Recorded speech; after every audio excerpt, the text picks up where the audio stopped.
Unawaza Mungu ni pumbavu. Wewe waza Imana n'umujinga. Anayesema usimwache mwanamke mchawi. Imana yavuze ngo nitukare ku murozi kasi kwabaho. Anifuata vizuri. Urangurikirana neza. Leo kwa mchana ya leo. Uyu munsi kuri mu gitondo hakuna murozi tutakayeonea huru. Nta murozi tugiye kugirira imbabazi. Hariho inzira nyinshi umwana w'umuntu ashobora kwishanga yarinjijwe mu masezerano y'abadayimoni. Njia ya kwanza ya kuingia kwa agano ya kimapepo. Inzira za mbere zituma winjizwa mu masezerano y'abadayimoni ni kwa njia ya kurithi. Ni inzira zo kuragwa. Yani unarithi agano uragwa isezerano ambao wewe haukufanya. Kandi wewe utigeze gukora.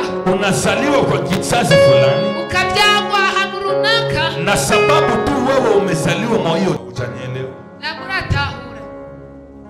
Ni vizuri. Ni byiza. Ukamate hata sale ya mzuri. Ufate na sale nziza. Unaevitewa waimbaji wazuri. Ukatuhamagara abaririmbyi beza. Unasema konseri iko. Ukavuga ngo igitaramo kirahari. Kwinjira ni 5,000. Ni 5,000 francs. Unaona samani tengie. Uzobona agaciro kawe kaza. Yabura bina heshima. Ibyagusa n'agaciro ntibyubahwa. Mwanamke wa deni haheshimi wake na bwana yake. Umukobwa w'ideni niyubahwa n'umugabo wiwe. Imana itegura ikintu gishasha muri gahunda yayo ko yayiteguye. Atakayefanya Mungu leo uza kugira Imana uyu munsi ni tofauti aliyofanya jana. Atakuwa ni Imana kurenza uko yibonye ku munsi w'ejo. Atakayoifanya leo kandi uza kuba maso uyu munsi ni tofauti na atakayoyafanya kesho. Ibyo yakoze igeza gukora uyu munsi bitandukanye ibyo yakoze ejo haheze. Yani siku ya leo ni ya kipekee. Bishatse kuvuga ngo uyu munsi ni umunsi w'umwihariko udasanzwe mu buzima bwawe. Nasema siku ya leo ni ya kipekee. Narimbuze ngo ni umunsi udasanzwe w'umwihariko ku buzima bwawe. Wanadamu wanaitwa siku ya leo weekend. Abana bavuga ngo uyu munsi ni weekend. Yani mwisho ya wiki. Ni mpera z'indwi.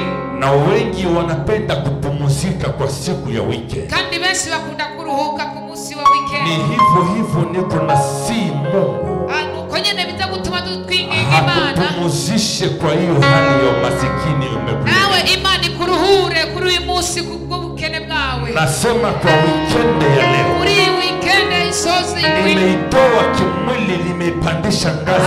Ndayikuye mu mwemu y'umubiri ngayishyira mu mwemu y'umwuka. Mungu pia akupatie weekend ya kiroho. Nawe Imana iguhe weekend y'impemu. Ile magonjwa iliyokutesa kuanzia mwezi wa kwanza. Kuja bubayi mumaze igihe bugufata kuva mu kwezi kwa mbere. Weekend ya leo Mungu akupumzishe nao. Uri imbere y'indwi Imana ikuruhure ubwo burwayi nawe. Haujanielewa. Uratahura. Magumu yote iliyokutatiza muda mrefu. Ibikomeye bimaze kukunaniza igihe kinini. Kwa weekend hii ya leo. Muri izi mpera z'indwi. Hata kwa ngazi ya kiroho. No mu mwemu. Mungu akupatie weekend ya magumu. Imana iguhe weekend special idasanzwe mu izina rya Yesu Kristo. Vuga haleluya. Sema haleluya. Najua siku ya leo ni ya kipekee juu ya maisha ya mtu. Ndasi ko uyu munsi ari umunsi udasanzwe ku buzima bw'umuntu umwe. Na kwa neema ya Mungu. Kandi kubw'ubuntu bw'Imana. Nimeona mbingu tayari kufurahi. Nabonye ijuru ryamaze kunezererwa uyu munsi. Naona mbingu inafurahi. Ndabona ijuru rinezerewe cyane. Sababu Mungu anakaa mahali patakatifu. Kubera ko Imana yicara mu kibanza cyejejwe. Na anadumu mahali upendo na umoja. Kandi Imana iba ahantu hari ubumwe n'urukundo. Ndio maana tena Mungu wabariki. Nico gituma Imana yongera ihezagire. Kila mtu aliyefanya kitu juu ya huduma ya Mungu. Umuntu wese yagize cyakora kugujya mukobwa. Na iyo macho yake. Kandi ayo maso yiwe. Sheti ifunguke. Agomba kandi gukanura. Hakuzaliwa kipofu. Ntabwo yigeze avuka ari impumyi. Ni magonjwa ya ulimwengu wa giza. Ni mwe mu bizabiteye. Sababu wachawi waliona. Kuko abarozi barabonye yuko. Akiendelea kusoma. Kuko niyabandanya kwiga. Na kwa akili mwingi Mungu alimpatia. Ubwenge bwinshi Imana yamuhaye. Sababu huyu binti. Kuko uyu mukobwa. Katika maisha yake. Ubuzima bwiwe. Alihitajika awe medecin. Yashatse kuba umudoktere. Alipokuwa binti. Igihe akiri muto. Alikuwa anasema mimi nakuwaka doktor. Yakunda kuvuga ngo nzo umudoktere muganga. neza. Mungu amenirudisha katika utoto wake. Imana yasubije mu bwana bwiwe. Anacheza na wengine. Yakunda gukinana n'abandi. Anasema mimi nitakuwa daktari. Akabwira abandi bana ngo ngenzo umuganga. Na wakati aliingia mu option secondaire. Kandi gihinje mu mashuri yisumbuye. Wakamwambia je, utaweza kweli masomo? Baramubwira ati mbego uzosora amashuri kweli. Katika jamaa yake. Muri familia yiwe. Kuna conflict lipitika. Hariho ibintu abatumvikanyeho. Sasa wale wengine. Abandi bandi. Wakasema tutaona kama ataweza. Baravuga ngo tuzobona ko azobishobora. Kulikuwa watu wa masomo yake. Hariho abantu bari mashuri yiwe. Na wachawi wa jamaa. N'abarozi bo mashuri y'umuryango wiwe. Siku moja. Musumwe. Alipotoka shule. Igihe yaravuye ku ishuri. Akasikia macho inawaka. Yumva amaso wari kwarakamwa umuriro. Kama vile pima. Nkuko umengo ari nk'ipiripiri. Na ni vile upofunia. Kandi ni ubwo buhumyi bwatangiriye aho hantu. Ifuate vizuri. Urikirane neza. Sio magonjwa ya mapenzi ya Mungu. Aha, so ubugwayi uri umugombe bw'Imana. Sababu alikuwa na akili. Kuko yarafise ubwenge buzima. Shetani akasema nikiua macho yake. Shetani aravuga ngo ninita amaso yiwe. Hata somaka tena. Ntabwo azosubira kwiga. Mungu yuko na nyambia. Imana iri kwirambwira. Ya kwamba uwepo yake hapa ni ufungulivu. Yo, kuba hakwiwe hano hantu Imana igiye kumubohora. Kila aliyekalia macho yake. Umuntu wese yicaye hejuru y'amaso yiwe. Hii ujumbe. Iyi message. Ni yake. Ni wiwe. Wote walozi walibeba. Ibyo abarozi bose bamutwaye. Macho yake walibeba. Amaso yiwe bagiye gutwara. Inaenda kurudi. Agiye kugaruka mu izina rya Yesu. Nani anaamini kama Yesu anaweza? Ninde yizera ko Yesu agishoboye? Nani anaamini kama anaweza kuona? Ninde yizera ko yokongera kabona uriya mukobwa? Ile macho walozi walipeleka. Ajya amaso abarozi batwaye. Leo. Uyu munsi. Mtumishi wa Mungu Olivier alisema. Umukozi w'Imana Olivier yavuze. Hautafunguliwa kesho. Ntabwo uzoboha ku munsi. Lakini ni leo. Aha, n'uyu munsi. Nasema huu nusu. Narivuze leo. Ni leo. Uyu munsi nyene. Anajiuliza najua aje. Mungu anajua. Imana ni ibizi. Na ndoto yako kukuwa daktari. Kandi n'indozi zawe zo kuba umuganga. Haitaisha. Ntabwo birahera. Utaikuwa. Uzoba umuganga kandi.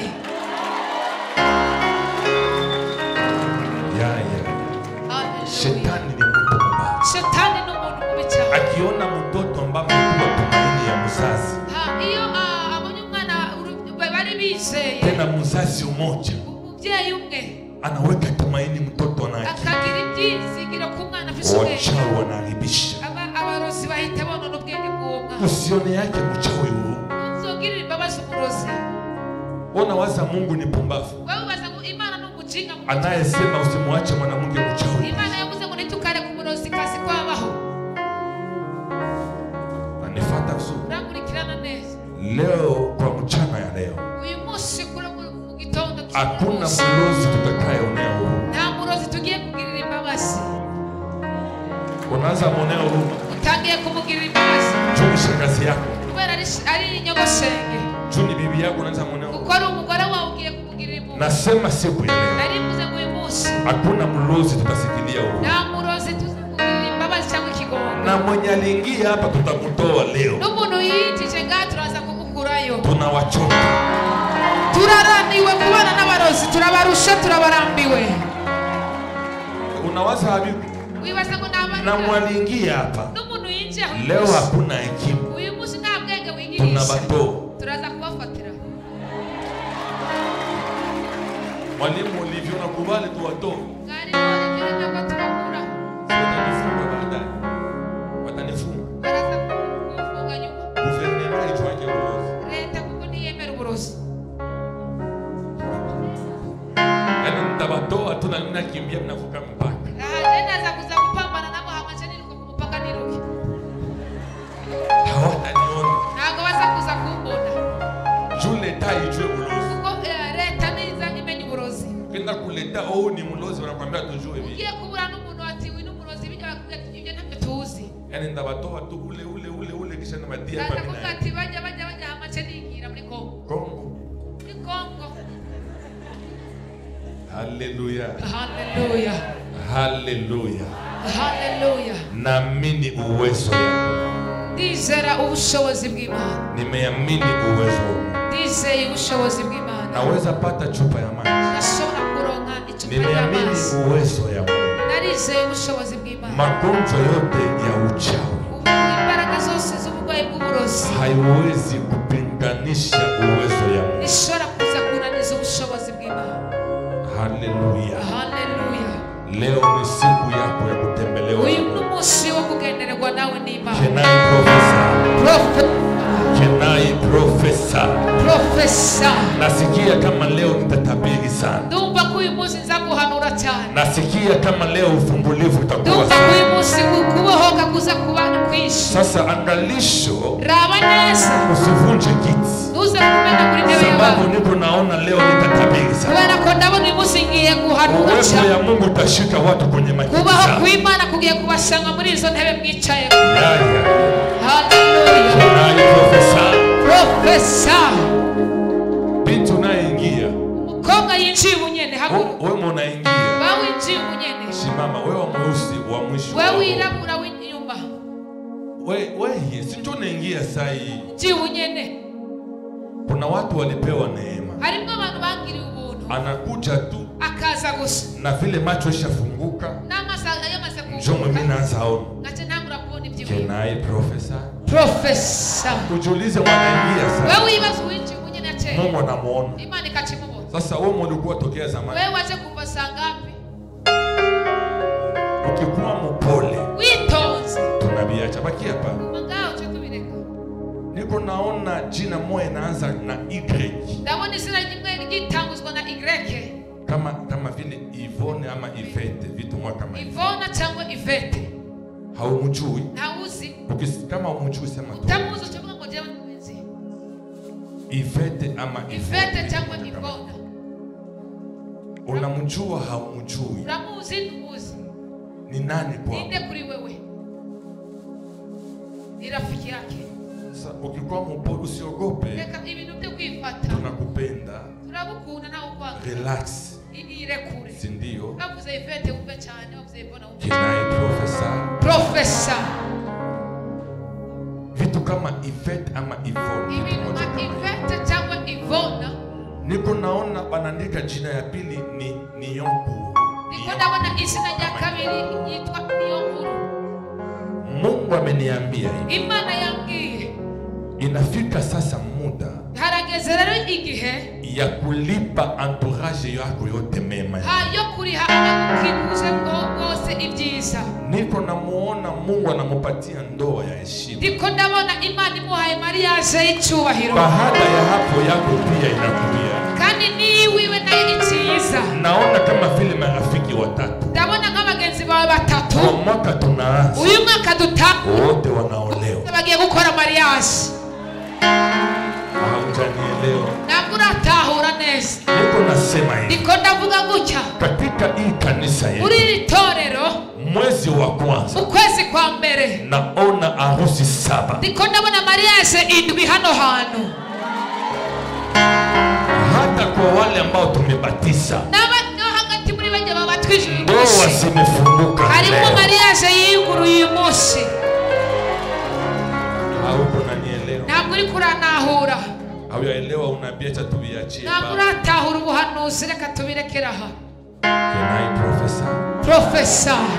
Ukikuwa mpole tunabiacha. Witonze cyo tubirekera aha nyene. Acha nifundishe. Reka nigishe. Sababu haupende tena unabii. Kuko nushaka ubuhanuzi. Si ndio? Haupende tena Ntabwo unabii. gushaka induru ni sadaka. Acha nifundishe. Reka nigishe basi. Kijana uko nyuma. Usore hari inyuma. Wewe simama. Haguruka. Can I prophesy? Profesa.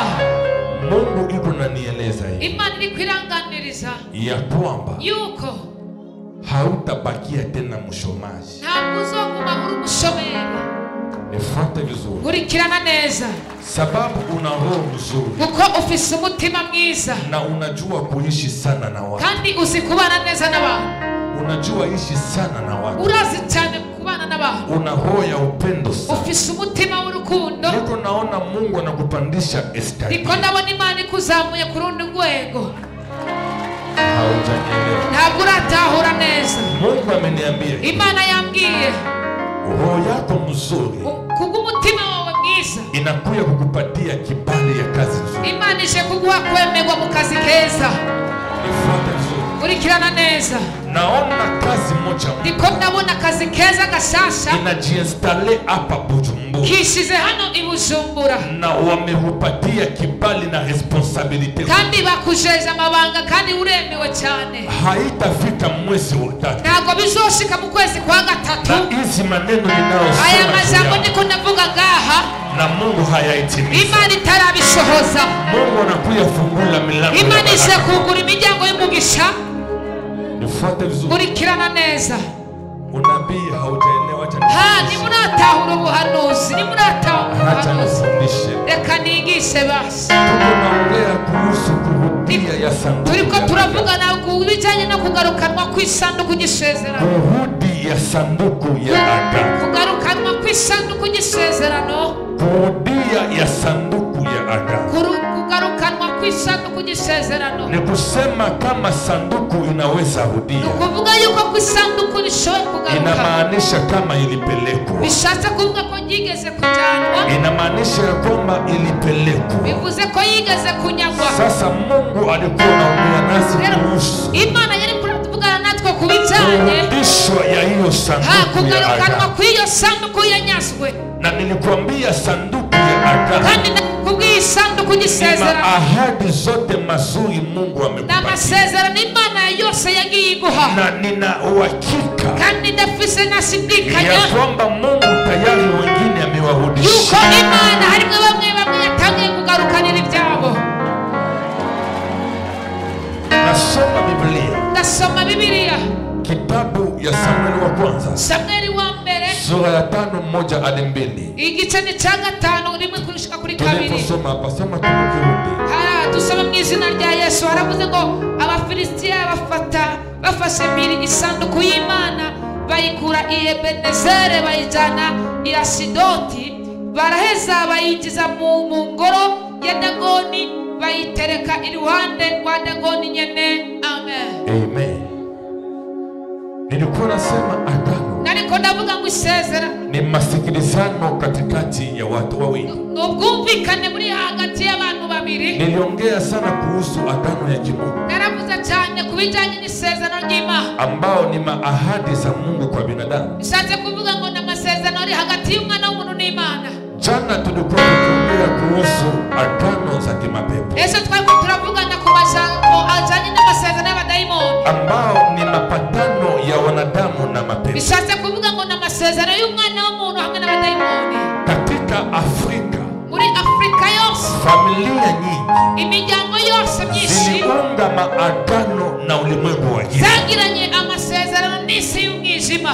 Wababu zetu, abasokuru bacu, walipokuwa wakiabudu masanamu na miungu na mapepo, igihe bariko basenga kera ibigirwamana ibishushanyo, waliunga maagano pamoja na bagiranye amasezerano n'ibyo bigirwamana nyene. Na kwa hizo njia za maagano, kandi biciye muri izo nzira nyene z'amasezerano vizazi yabo, na vizazi vilienda kuherite hizo maagano. ibyaro zabo cyangwa abana babo bagiye baragwa ayo masezerano nyene. Sijui heritage mu Kiswahili njoni. Ni iragi.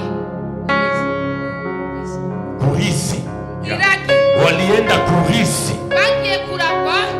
Ni kusema hivi, yuko kuna njia mingi ambazo mwanadamu anaweza ingia katika agano ya kimapepo. Hariho inzira nyinshi umwana w'umuntu ashobora kwishanga yarinjijwe mu masezerano y'abadayimoni. Njia ya kwanza ya kuingia kwa agano ya kimapepo, inzira za mbere zituma winjizwa mu masezerano y'abadayimoni, ni kwa njia ya kurithi. inzira zo kuragwa.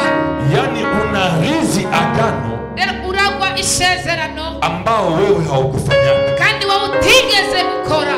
Unazaliwa kwa kizazi fulani, ukabyagwa ahantu runaka, na sababu tu wewe umezaliwa mwa hiyo jamaa, kuko wabyawe ni mpemu y'uwo muryango, unarithi agano za kijamaa, ukaca uragwa amasezerano cyangwa imirage y'umuryango. Hata kwa hali ya agano ya kimungu, naho yobara amasezerano y'Imana, kuna watu waliingia mu agano na Mungu, harimo abantu bagiye amasezerano amasezerano y'Imana. Sababu walirithi agano. Kuko barazwe amasezerano. Kusema kila agano. Kuvuga yuko buri sezerano ryose. Njia ya kwanza ya kuingia ndani. Inzira ya mbere yo kwinjizwa muri ayo masezerano y'Imana. Njia ya heritage.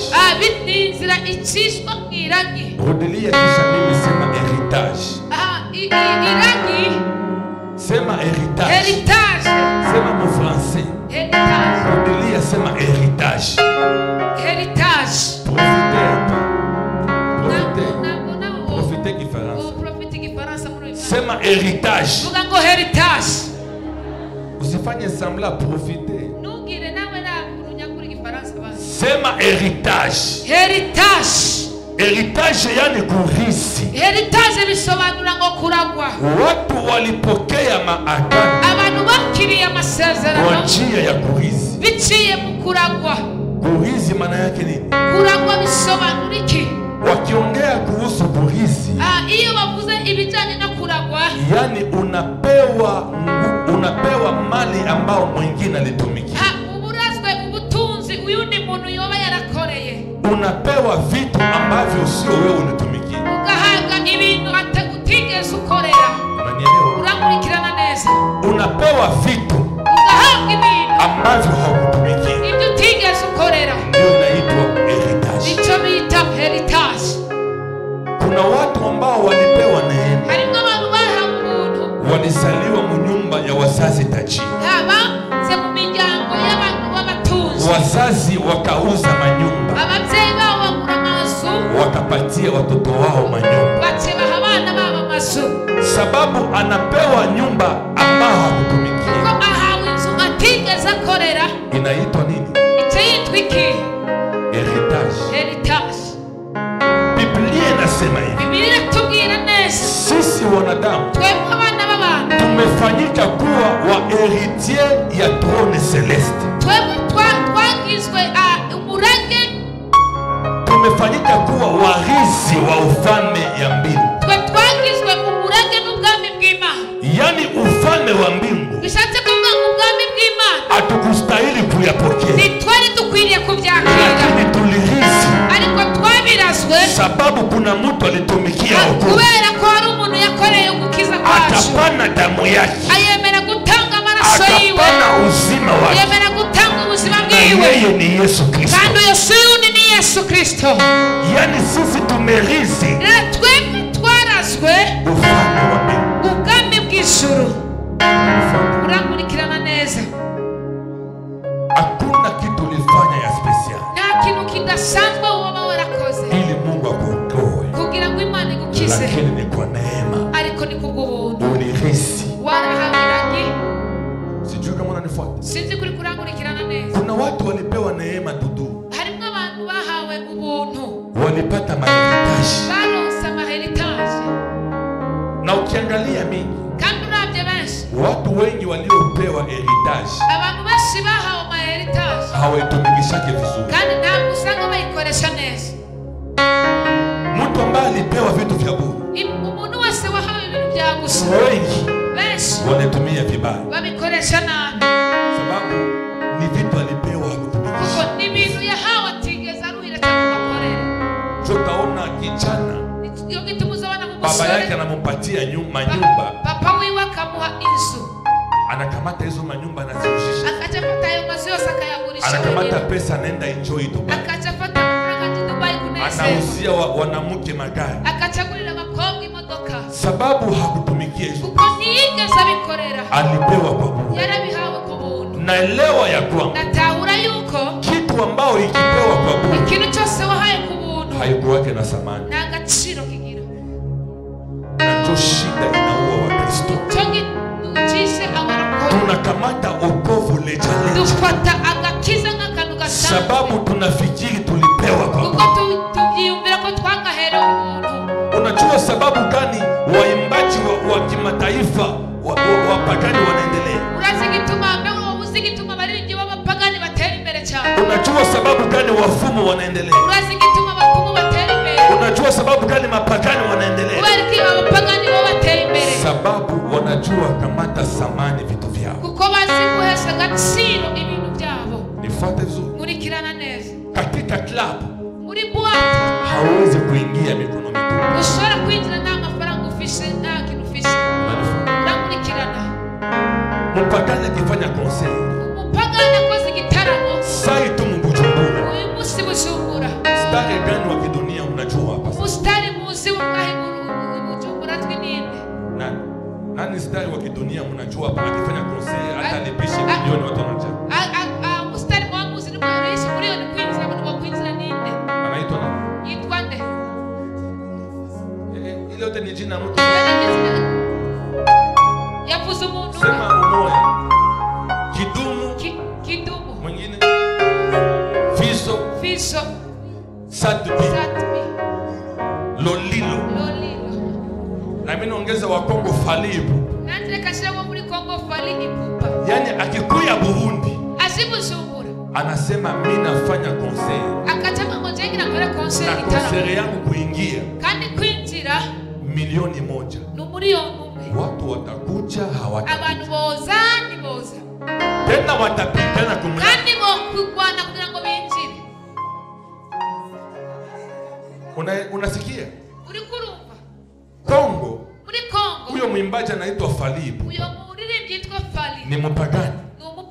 Anachama pepo mingi. Kandi yuzuye mumbi. Akipiga concert. Agize igitaramo. Biye ya bei chini. Itike iyo mahera makeya. Ni $100.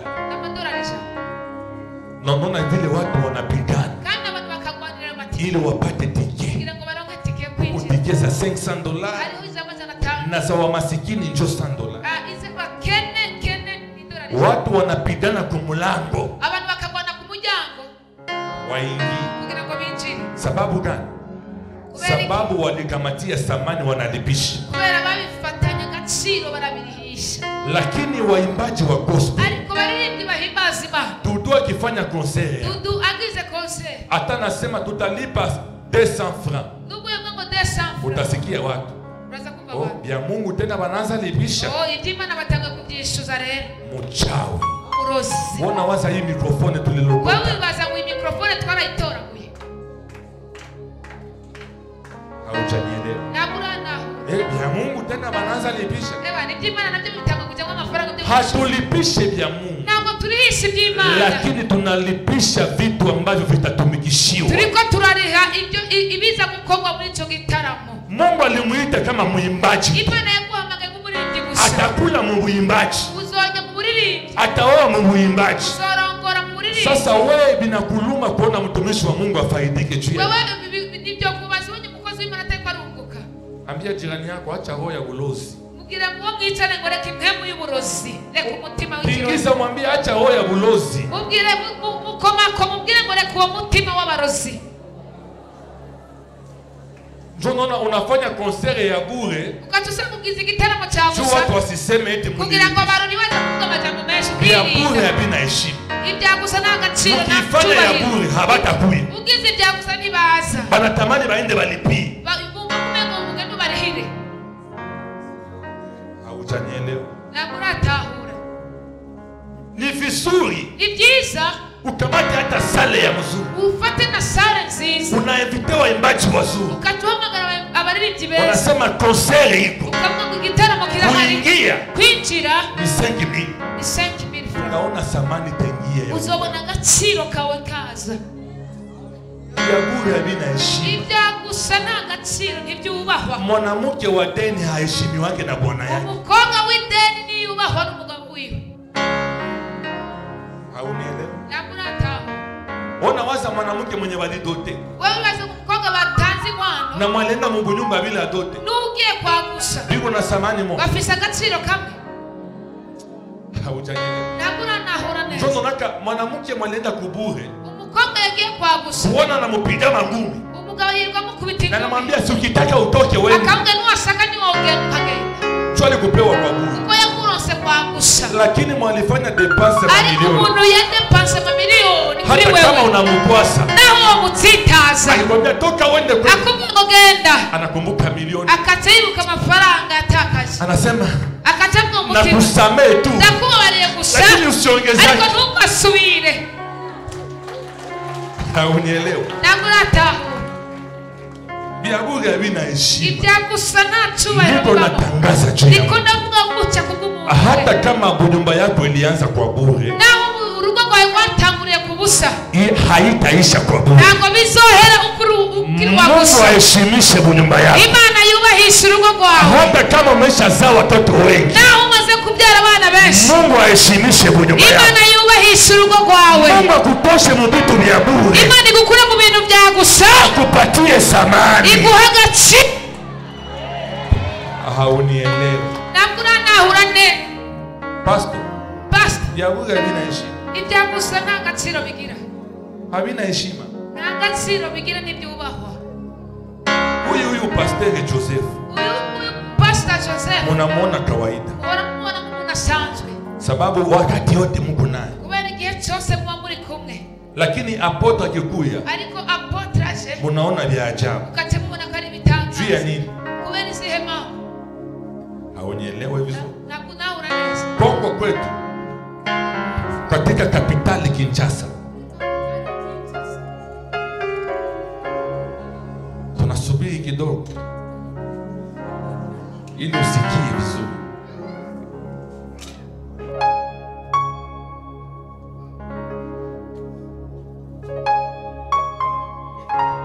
Nasema hivi, nari mvuze gutya katika kapitali yetu Kinshasa, mu gisagara cyacu sababu cy'Kinshasa, Kongo ni kubwa sana, kubera ko Kongo ni nini cyane.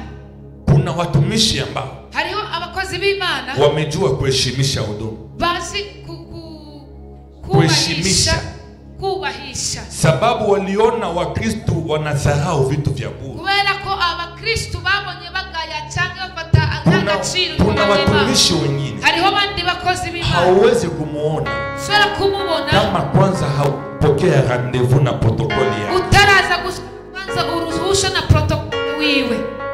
Unanifahamu? uramurikirana neza. Unaenda ona mtumishi, ugiye kubona umukozi w'Imana unanjia kubiro ya protokoli, ubanza guca kuri biro ya protokoli, unakamata rendezvous ukatubanza gusaba na uruhusha, unatoa sadaka yako ukatubanza gutanga n'ishyaka mbele uone pasteur. kugira ngo ubone pasiteri. Wasikia? urumva ibyo bintu? Na watu wa uongo, watu wanajaa hivi, kandi abantu babesha baruzuye, lakini hapa ariko ngaha tunajaa neema ya Mungu, twuzuranye ubuntu bw'Imana, tunawapokea kwa bure, tubakira kwa gusa, lakini mnakamata ariko lecha mukaja mwifata nk'ibintu bisanzwe bya gusa. tena ya kushangaza. kandi igitangaza, Pasteur yuko nabembeleza mtu amwombe, pasiteri akaza kukwinginga kugira ngo agusengere, mama si ukule nikuombe, akakubwira ngo niwoza nkagusengera, ile mademoni zitoshe. ajya amadayimoni nkayirukana, Useme pasteur, leo sina wakati, ukatubwira ngo pasiteri uyu munsi ndakuya ndafatiriwe, unalitosha demo siku ingine. zoza mumbohora ikindi gihe. eba Ya. Pasteur wenu anawapendaka sana. pasiteri wanyu arabakunda cyane. Nikikuwa huku naona kabisa nawapenda. yewe ndi ngaha niho mbona urukundo abakunda. Mimi akinifanya pasteur ya repentance, yewe bangize pasiteri wa repentance ngaha, kuna watu watakimbia, harimo abantu muzi kwimuka, sababu mimi napokea kwa mpango. kuko je nakira abantu ku rutonde. Kama si haukuwa mpango, nakwambia rudia siku ingine. utafise gahunda nanjye utari ku rutonde, sindakubwira Tupange mpango. Na nikikwambia 10 unakuja 11 kandi ndakubwiye ngo sikupokea. saa yine ukaza saa 5 biba biheze. Bikali birakomeye. kanisa kuongozwa na mtume haiko saa kuongozwa na pasteur. isengero riyobowe n'intumwa, sico kimwe ko yobowe Na kwa kupokea 10 ndakubwiye ko ndakwakira saa 4 naweza tolerer retard ya 15 minutes. ndashobora kwihanganira iminota Ukiye 15, 10h30 ariko uje saa 4 na ukuwa hata mukazi ama nini, kandi utari mu kazi, sikupokea. sinshobora kukwakira. Sio daktari anachunga wagonjwa, si umuganga arindira ni abarwayi, wagonjwa wanachunga daktari. ni abarwayi barindira umuganga. Mimi najua patia mafuta yangu sana. jewe ndazi guhesha agaciro amavuta yanjye mfise. Haunielewa? Usore kunaho Hii upendo ambao pastor nao juu ya kanisa. uru rukundo afitiye iri shengero. Mtu anauma kichwa, pastor kuja uniombee. umuntu wese yabagwaye n'umutwe akajahamagara pastor Naye ngo mbio usenge, gari pi. nawe akaja avuduka n'imodoka, Anakuja soka. akaja soka genda. Urakoze pastor. Asante pastor. Pastor naudi. Na pastor Hiyo tu njiani. ari muzima, Aishambia mama nitarishie ugali na kia. akachangira mumati Mwingine anamuta pastor tumbu kuja uniombee. ataraje ukaza mu telefone ngo pastor munda harasa anabadilisha njia, akatahindura inzira, akatagenda kandi soka genda, na mchana mzima inaisha vile. ugasanga igitondo n'umurango wose Basta yuko biheza musoka soka ari muri genda soka kunyuma babonake tena. muhira ntibakimubona. Aya mimi jewe unagonjwa kichwa, ukagwara umutwe, nakwambia upako yangu yako ya mapepo ya ngati kichwa nakubwira ati ugusigwa kwa nini kwasigwa Ujombe. imitwe na isengera vikishindikana kuja kanisani nitafuta. byanse ngo mu rushengero Unajua biro yangu, nuzi biro yanja hivi ukigonjwa unaenda kaita daktari akikutunza. we iyo urwaye wamagara muganga gusange muhira cyangwa Si gusanga unajua hospitali kwa we wapi? nuzi ibitaro aho biba Leo utakuwa sika. usura tsitara Ukigonjwa wewe peki, we urwaye ubwawe unaenda kwa hospitali. utugenda kuri hospitali. Sasa na mimi ukikuwa na lazima, nanje niko na siku za kupokea. bisimisi yo kwakira abantu hariya Napokeaka kila asubuhi witere mara nanje 12. nakira abantu saa 2 gushika saa 6 12 narudia nyumbani. saa 6 musubira muhira Jioni 15 iba. ku mugoroba saa 9 Ukikuwa na shida kuja unitafuta. ufise ikibazo imunonere.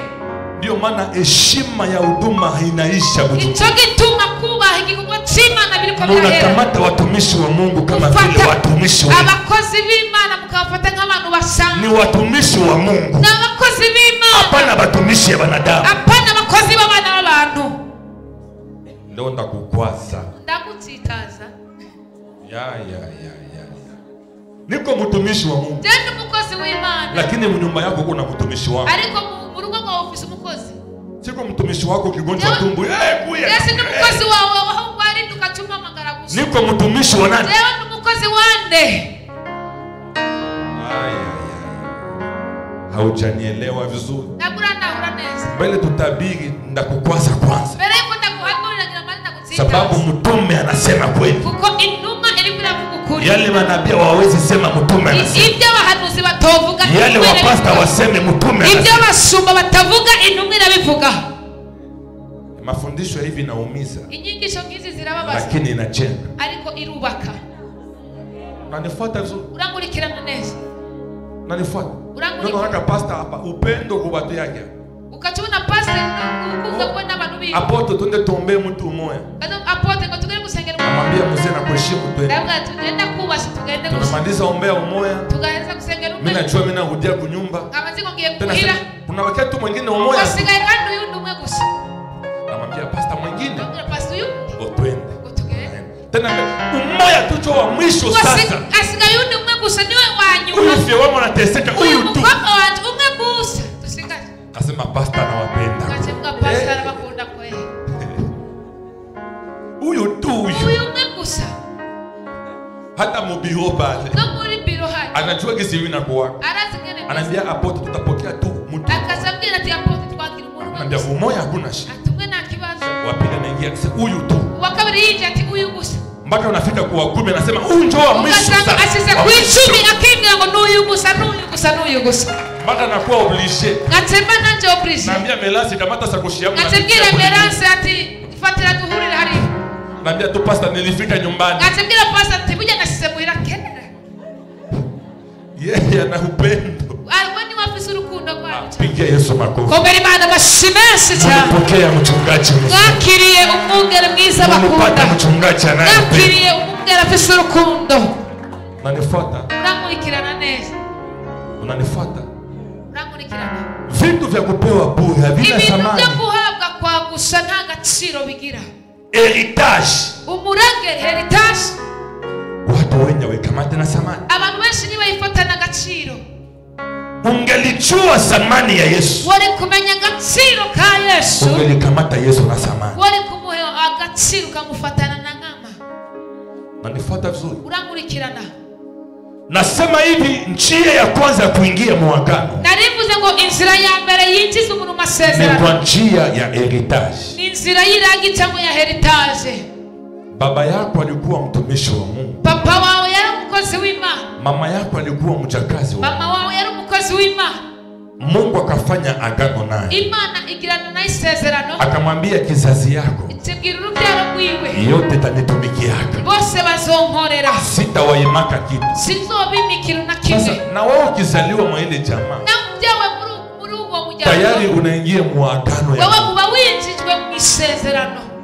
Mu Biblia Muri Biblia kuna mtu anaitwa Samson. hari umuntu anaitwa Samson. Samsoni alikuwa ndani ya tumbo ya mama yake. Samsoni akiri mu nda ya nyina. Mke wa Manoa Umugore wa Manoa alikuwa akiomba Mungu. yariko arasenga Imana. Mungu akafanya naye agano. Imana igirana nawe isezerano. Akasema mtoto aliye tumboni, aravuga ngo umwana ari muri yinda, mimi Mungu jewe Imana nitamfanya akuwe msaada kwa ajili ya Israeli. zomugira abe ubutabazi cyangwa umufasha ku bwoko bwa Israeli. Nikusema Samsoni Ni kuvuga yuko Samson alipokea agano yakiri isezerano na bado alikuwa tumboni. akiri mu nda ya nyina.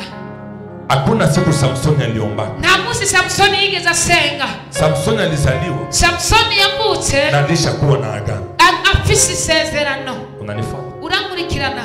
Njo avantage ya kuzaliwa na wazazi wa Kristo. Niho hari inyungu yo kubyagwa n'umuryango cyangwa ababyeyi bakijijwe. Sababu wanatafuta agano ya Mungu kwa watoto. Kuko baba barondera isezerano mu bana. Hata watoto hawajazaliwa. Ntabwo abana bo bataravuka. Tayari agano ya Mungu inaanza ingia. Kera isezerano bari kiri mu nda. Njo avantage ya wazazi. Niho hari inyungu y'abanyamasezerano. Unanifuata? Urankurikirana neza. Lakini kuna wengine hawakupewa bahati ya kuzaliwa na wazazi wa Kristo. Hari abandi batigeze bahabwa amahirwe yo kubyagwa n'ababyeyi bafite amasezerano. Lakini Mungu Ariko Imana alifanya agano nao wenyewe. Imana yagiranye nawe ubwite bakiri mu nda. Unanifuata vizuri? Urankurikirana.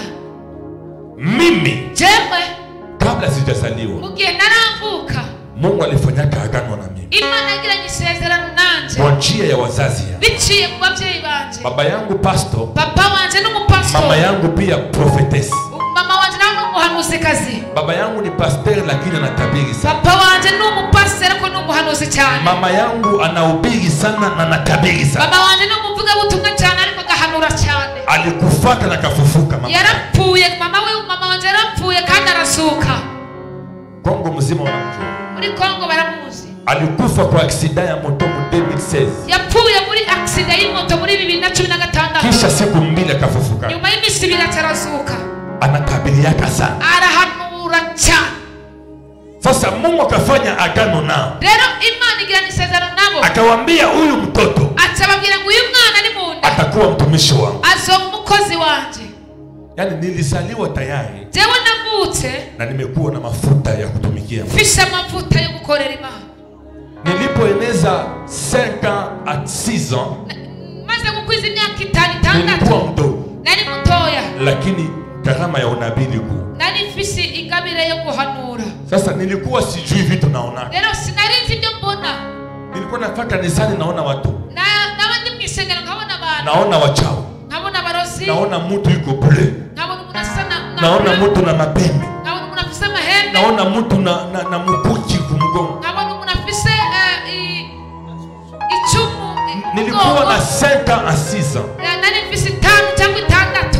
Nikiona mchawi Nkabona umurozi. naambia baba, Ngacambira papa. ona ule mama kiongozi Ngacenda wangahera mama wa. iko na mkia. Afise umurizo. Baba anasema wewe. Papa ngacambira ati numa. Angalia ule ndugu. Ndabonye mwene data. Ona yuko wa kuoza kumkono. Ndabonye kuboko kuwe kuboze. Baba akaelewa tayari. Papa atatahura yuko Nilishazaona vya kiroho. maze kugira amaso y'impene. Balozi pia mukanisa Abarozi bo mu rushengero na wachama n'abavuga mu muryango wakajua kama mimi nazakaona. batangura kumenya ko nsigaye Lakini mbona. mimi nilikuwa mdogo sijui Ariko samani. jewe nari ndi muto sinarinzi ibyari byo. Yaani nilikuwa na ikala. Kandi nari kwicara. Naambia papa, ona huyu mtu anatutembelea. Ngacambwira ati uyu muntu aje kuturaba. Anasema mtu gani? Ati uyu muntu. Naambia aone huyu mwanafanya vya maupe. Ubona umuntu yambaye ibintu Yuna byera. mabawa. Afise amababa. Mzazi akaelewa kama nachakaona. Umubyeyi atangura kumenya ko mumaze gushika. Nilikuwa nafanya nikilala usiku. Nahora ndakuryama. Nasikia sauti na nini? Naza numva ijwi rimpamagara. Naangalia kudirisha ya mafiga ilikuwa ngambo ya huko. Nkaraba ku idirisha rifatanye n'igikoni. Sasa kuliko nione vitu vya pande ya mafiga. Hako nobona ibintu biri hafi y'igikoni. Naona vitu vya balcon ya Andre. Ngacembona ibintu biri ku muryango w'ubwinjiriro. Naona watu wanavala manguo meupe na mabao. Ngacembona abantu benshi bambaye impuzu zera bafise amababa. Awambia mnafanya nini hapa? Ati nababwira ati mukora iki ngaho iwacu? Anasema mimi ndio Mikaeli. Ati ngo ni jewe Mikaeli. Anasema mimi ndio fulani. Ngakundi tunachunga hapa. Nitwe turinda ngaha. Usubuhi nikiambia wazazi, mu gitondo ngabyuka bwira abavyeyi, wanasema uliona uongo, kichwa chako hayuko sawa. Bakavuga ngo wabonye bitari byo mutwe wawe hamaze guparangana. Sasa ikafika muda wachawi hatangagira igihe abarozi wa mchama na wa kanisa bo muri familia no mu rushenge wakatafuta wanitese. bacha bashaka kungira nabi. Nilipofika mwaje ya 7-8 mugihe naringeze mu myaka 7-8 nilianza fanya hivi. Nari kugira nikiona tu mchawi bonye umurozi mimi nazimia. ngache ndaba wakaniloga kifafa. bache bandoga intandara miaka 2. imyaka 2 masomo nikashimama kwa amashuri banza kuyahagarika. nilikuwa tunafanya nikiona mchawi gusana bonye gusumurozi mimi naanguka na zile. ngache ndabugenge bukagera. Nikiona tu kitu ambacho kusimatire bonye kintu kidasanga gusa mimi nazimia. je ngache ntakasuge na nikilamuka kandi kangutse sitaweza fasiria nini sinashobora gusigura ibyo nabonye. Nikaanza shindwa kujua ongea. Nangira kunanirwa kumenya kuvuga. Niliongeaka vizuri nyuma sana. Nagiye gusubira kumenya kuvuga kera. Nilikuwa nasema kule rouge nilikuwa naita rouge. Na kugira ngo mvuge ibara ritukura rya rouge ngachevuga rouge. Jaune nasema jaune. Ngachevuga jaune. Jésus nasema Jésus. Ngachevuga Jésus ngavuga Jésus. Sasa baba kafanya maombi siku moja. Lero papa atakora masengesho. Ya 21 jours sec. Yimisi 21 ataja atama. Akambia Mungu. Atabwira Imana. Ulisemaka huyu mtoto ni mtumishi. Wanavuze ngo uyu mwana n'umukozi wawe. Sasa namna gani anakuwa mtu wa kuzimia zimia? Kubereki abaye umuntu wo kumara bagusa. Baada ya 21 jours sec. Yimisi 21 asenga. Mungu akanifungua. Imana irambohora. Akasema hivi. Imana irambohora. Huyu mtoto. Uyu mwana hakuna hata siku moja pepo itamwingiaka. Nta musi numwe daimoni izomwinjiramo kandi. Hata siku moja. N'umusi umwe. Yaya. Tokea ile siku. Kuva kila gihe. Hata niombe usiku. Nubwo nosenga. Hata nisiombe. Nubwo nosenga. Hata nikilala kwa makaburi. Nubwo norara kumva. Hakuna pepo inaweza nigusa. Na daimoni ishobora kunkorako. Sababu ni agano. Kuko ni sezerano mfise. Haunielewi vizuri. Ndakura nahura neza. Haunielewi vizuri. Ndakura nahura neza. Yani wachawi bishatse kuvuga ngo abarozi wanagundua mapema agano ya Mungu. Batahura cyangwa bamenya ningo gisezerano na wanajikaza waifunge. kandi batebeyeranze kurubo yugaza. Tokea hiyo siku. Kuva icyo gihe hakuna mchawi. nta murozi. Hakuna pepo. Nta daimoni. Ilishawahi kunigusa. Yigeze yongera gukora ku buzima na sijawahi ugonjwa mu maisha. kandi sinda kwihena ngo nongere kugwara mu buzima. Tokea hiyo siku. Kuva icyo gihe hawatanitobolaka shindano. Ibaraza kugira urushinge ngo banzibure urushinge. Sijua hata serumu ya kuwaka. Sindi ngo na serumu imera gute. Na ile agano kandi likasezerano nyene ikaingia mchama yangu. Icyenginjira mu muryango wanje. Mke wangu zamani alikuwa na gonjwa sana. Ngore wanje kera yarangwa. Wakati nilianza pendana naye. Igihe natangira gukunda nawe. Alikuwa na gonjwa kila mwezi. Yakunda kugora buri kwezi. Lakini tu siku aliniambia nanipenda. Igihe gusa yenyemera ko nkunda gusa. Hakugonjwaka tena. Ingwara zache zigira limite gushikanisha. Mpaka hivi. Gushikanisha. Watoto wangu. Abana banje. Wanazaliwaka. Bavuka. Hawakuwake na respiration yao. Nibagira kakandi gatera. Wanazaliwaka hapa kuna kazi. Igihori nibagira. Habagonjwaki. Nibagwara. Tokea walizaliwa mpaka hivi habagonjwaki. Bavuka gushikanisha hani bagwara. Haunielewa. Nafurana. Ni agano. Ni sezerano.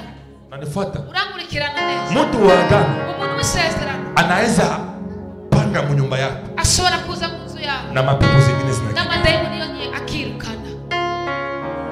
Sehemu nimekaa Goma. Ahantu Igoma. Sababu ningali ninapanga. Kuko ndacapanze. Siku moja mwenye nyumba akasema napandisha nyumba yake. Musinye n'inzu arambira ngo ndadugije inzu yanjye. Nikamwambia hivi unapandisha nyumba. Ndambira uko udugije inzu. Mimi nitahama. Janzo kwimuka. Kwetu manyumba ziko bei. Iwacu inzu zirazimvye. Unalipa $300 chambre mbili na salon na cuisine. Ukaturiha amadolari 300 nyumba 2 na cuisine ndani na douche toilette. Huko liko naona manyumba za mnene za 400,000. Aha ndiko ndabona inzu nini cyane za 400.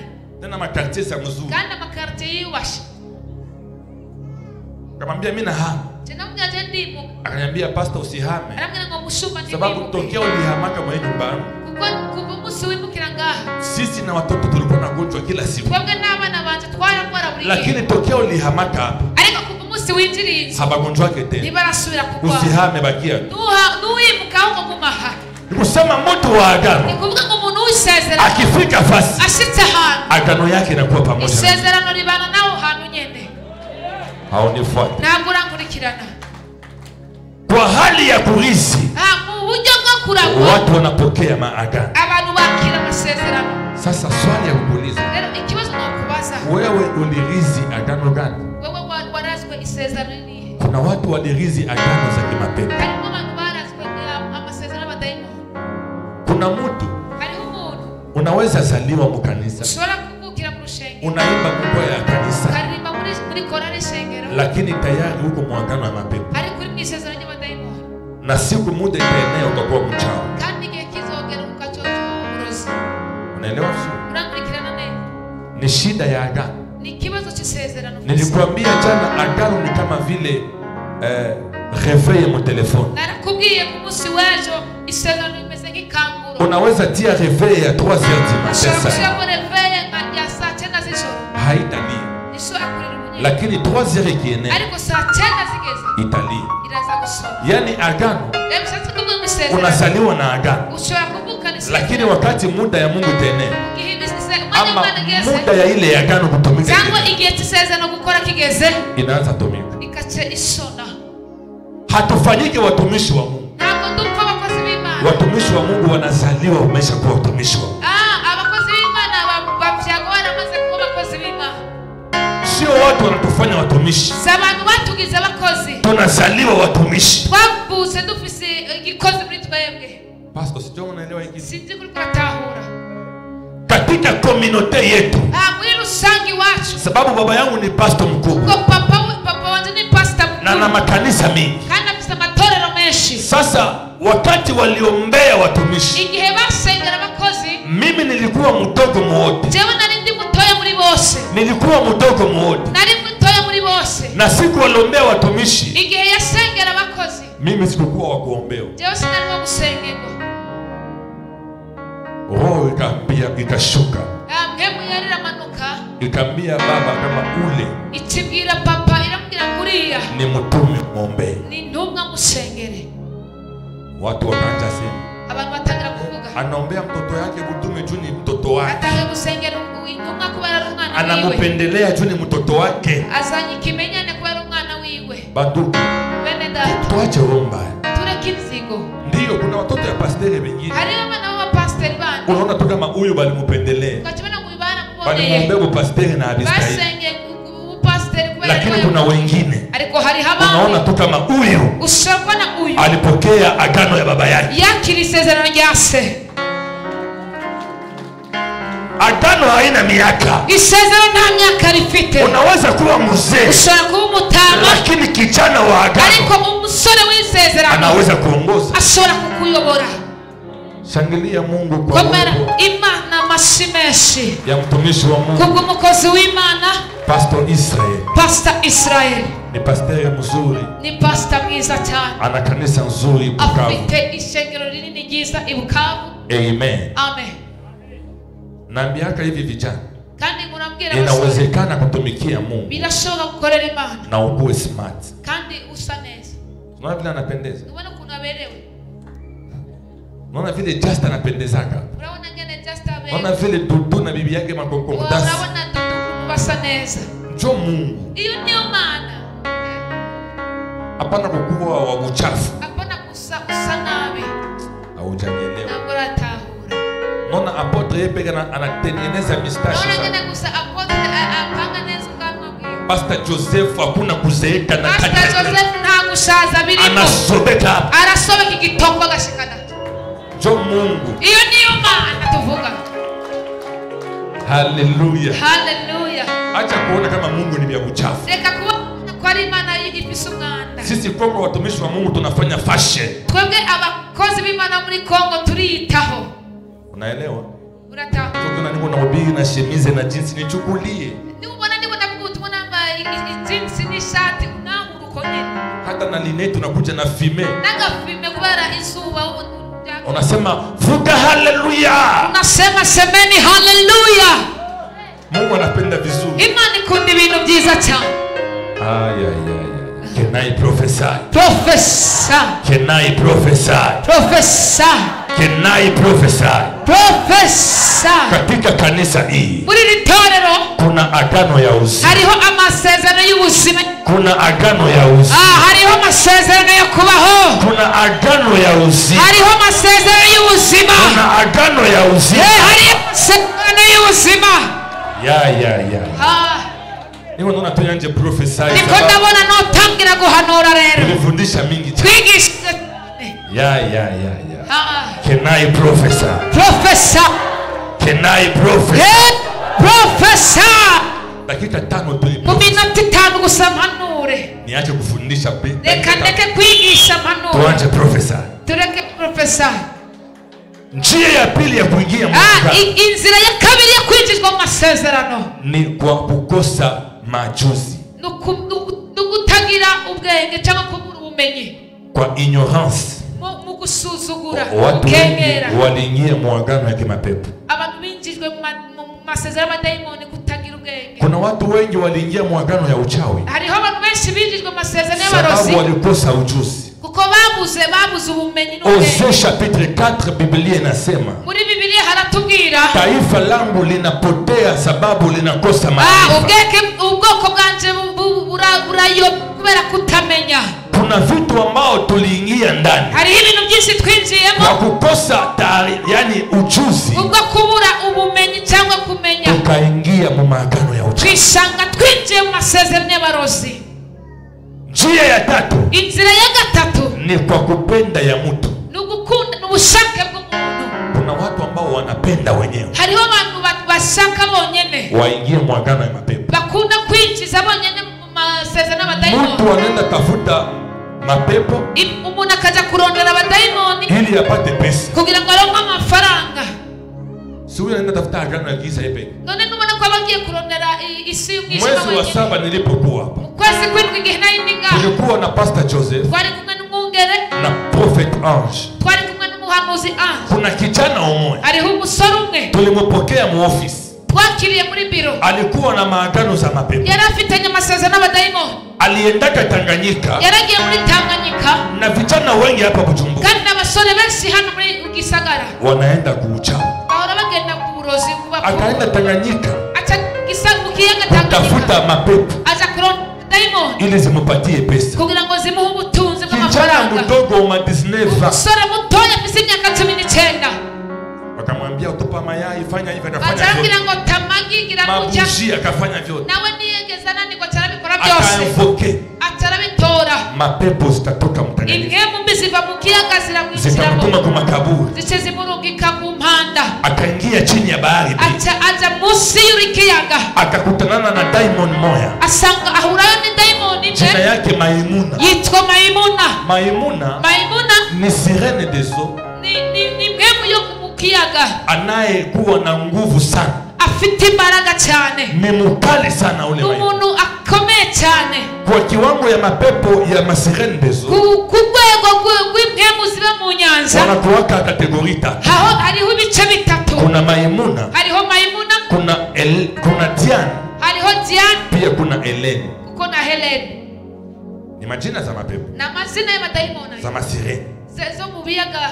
Sasa Maimuna njoo wa kwanza. Lero Maimuna niwe mukuru. Ana nguvu sana. Afite ingomezi. Wa pili ni Diane. Wa kabiri ni Diane. Wa tatu Helene. Wa gatatu yitwa Helene. Actes des Apôtres chapitre 13. Ibyakozwe n'intumwa 13. Actes des Apôtres chapitre 19. Igice cha 19. Wanaongea kuhusu ile pepo Diane. Baravuga hejuru y'imwe bitwa Diane. Njoo unapanama jina tu wewe ulisikia Diane. Nicho nakuita mazina ngo ka Diane ndagakunda. Akazina ka Diane. Haujui Diane ni nani? Kumbe nuzi Diane ni iki? Mtoto wako njoo Shakira. Kwa mwana wanje yitwa Shakira. Urakoze. Bakugize neza. Ule mtoto ba.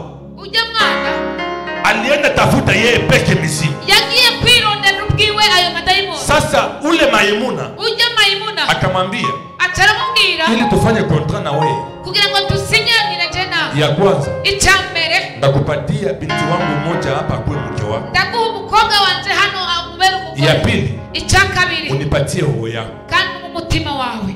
Mimi nabakia na roho yako. Jenzo kumana mushasha mu mutima tutapima kusema siri zetu umunsi wo kwihenda kuvuga ibanga ryacu unakufa uzocupa unakuya nitumikia kandi uzotuza kunkorera ngaha nyene muri aya mazi. Yani ule kijana walimwambiaka usisemake siri. Ujya musore baramubwiye ngo ntuzobivuge. Nguvu ya ulimwengu wa giza. Imbaraga z'isi umwijima. Sababu ni ulimwengu inajificha. Uko nisi yinyegeze. Wanatembeaka musiri. Bagenda mwibanga cyane. Angalisho na kila mtu anayependa vitu vya siri. Raba cyane uzuracunga cyane unafisi binagendana na mwibanga. Ulimwengu wa giza unapenda masiri. Isi y'umwijima ikunda ibanga. Usisemake. Ntukavuge. Siku utasema unakufa. Umunsi wabivuze upfa. Sababu roho yake akaiacha. Kubera umutima we yamaze kusiga hariya. Ndio naona mulozi. Nico gituma uzobona umurozi. Hakuwake na roho. Na mutima gira. Atona mwambia uwa baba yako.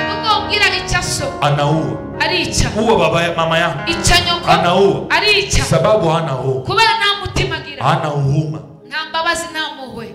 Mulozi hayuko mtu. Umurozi si umuntu. Mulozi hana roho. Umurozi na mutima gira. Iko tu mwili kudunia. N'umubiri gusa hano kwishi. Roho iko kule zamani. Ingemu ili hali ya kera n'umutima. Wakambia ule kiana. Batabwira umusore. Tupatie baba yako. Duheso. Ingawacha roho ilikuwa kuzimu. Na umutima wari kuzimu. Akili karudilia kijana. Umutima ubwenge bugarukira umusore. Nasema baba yangu. Ati papa wanje. Njoo mimi napendaka tu. Kandi niwe nkunda cyane. Ndawaza kwanza. Reka maze ndabona. Kumbe wakati unapenda awaze. Kandi mugihe bashaka kwiyumvira. Mtumishi wa Mungu Joseph. Umukozi w'Imana Pastor Joseph. Siku moja ule kijana alikuja. Wa muhungu yarari ngaha. Mungu akamuona pale. Imana ikiramubona. Roho ya Mungu ikamupiga. Tima ngemu yari akakosa amani. Atarabona mu mahoro. Hapa kuko Mungu hapa. Hari Imana bene data. Hapa kuko Mungu. Hari Imana. Pastor anaombea watu kule. Pastor sengera abantu benshi. Watu wanashikwa na nguvu ya Mungu. Abantu bakaranirwa n'imbaraga zima. Kijana kaambia baba yake. Musore abwira se. Kuna vitu nitaongea. Hari ibintu ushaka kuvuga. Unipeleke kwa pastor. Munware kwa pastor. Samule mu biro. Lero hariya muri biro. Kijana kasema hivi. Musore taravuga gutya. Pastor mutaweza? Areka pastor murabishobora. Mimi pastor Joseph na pastor Ange. Jewe pastor na pastor Joseph na na hiyo unasema na woga apendi sisi. Kandi yari kwa Mungu afisuko wabwisha atashaka ku. Pastor mutaweza? Pastor akatimashobora. Acha tosha kote aseme Yesu anaweza. Yesu anashoboye. Piga mangamwambia piga magoti tukuombe. Anamwambia tipu kama tukusengere. Ananganyangala. Akatara baraba hajya ku ruhande. Tutaweza. Ati pastor murashobora. Tuambia tutaweza. Turaza kubishobora. Tulianza ombea ule kia. Twatangiye gusengera umusore. Dakika moja tu. Notume gusa. Akakufa mule mubiri. Achapira haya mwibi. Pastor nakumbuka. Pastor abibu. Akakufa, hapana sema lazimia. Hapana wararavya atarapa. Akakufa. Atarapa. Alikuwa mule mbiro na baba yake na mama yake. Twari kumwe nase na nyina muri mbiro haya. Dimashe kisha ibada ya mchana. Dimashe nyuma ya kisha. Akakufa. Atarapa. Agusa. Ngozeho gucha. Sababu niko na notion ya medicine. Kuko na yizi muganga. Hapo mu. Na hema. Na hugusa roho. Akora ku mutima. Wapi? Pastor Joseph nana kwa nafanya hivi masikio. Pastor akachegereza kaza matwi. Tukaangaliana. Tuche turarabana. Roho yangu kaambia Mungu. Mutima wanitambia sasa Mungu. Mana. Ulipenda huduma yangu iishie mu prison ndugu. Washa kw'igikorwa cyane kivuga ubutumwa kizoherera mu gasho. Sasa naambia Mungu.